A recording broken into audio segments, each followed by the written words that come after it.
కానీ ఎవరు విడదీయన ప్రేమ, ఎవరు విడదీయన ప్రేమ.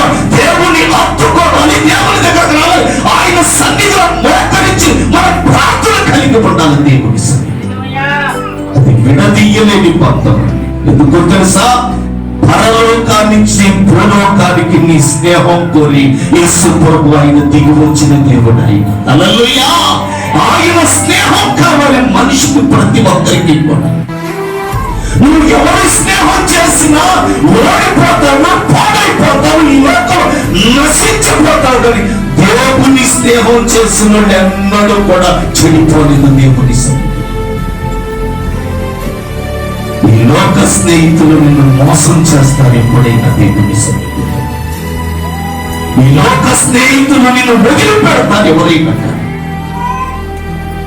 బైబిల్లో చాలా మంది స్నేహితులు ఉన్నారు. ఏమండి? దేవునికి బైబిల్ గ్రంథంలో చాలా మంది స్నేహితులు ఉన్నారు. అందుకే అబ్రహాము దేవుడు స్నేహితుడంట.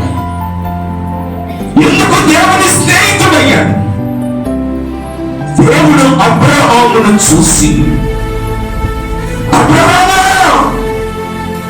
నువ్వు నా స్నేహితుడుగా ఉండాలనుకుంటున్నాను, కాబట్టి నేను చూపించే ప్రాంతానికి నువ్వు వెళ్ళు, నేను నిన్ను దీవించుతాను.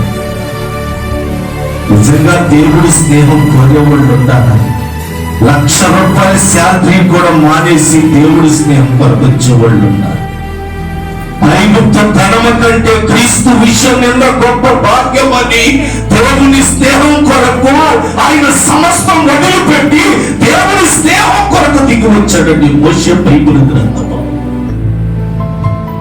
అబ్రహాము దేవుడికి స్నేహితుడని బైబిల్ గ్రంథంలో 3 సార్లు మాట్లాడి, పాత నిబంధన కాలంలో 2 సార్లు, కొత్త నిబంధనలో 1 సారి అబ్రహాము అంట దేవుని స్నేహితుడంట. మనమందరం కూడా దేవుని స్నేహితులైతే ఎంత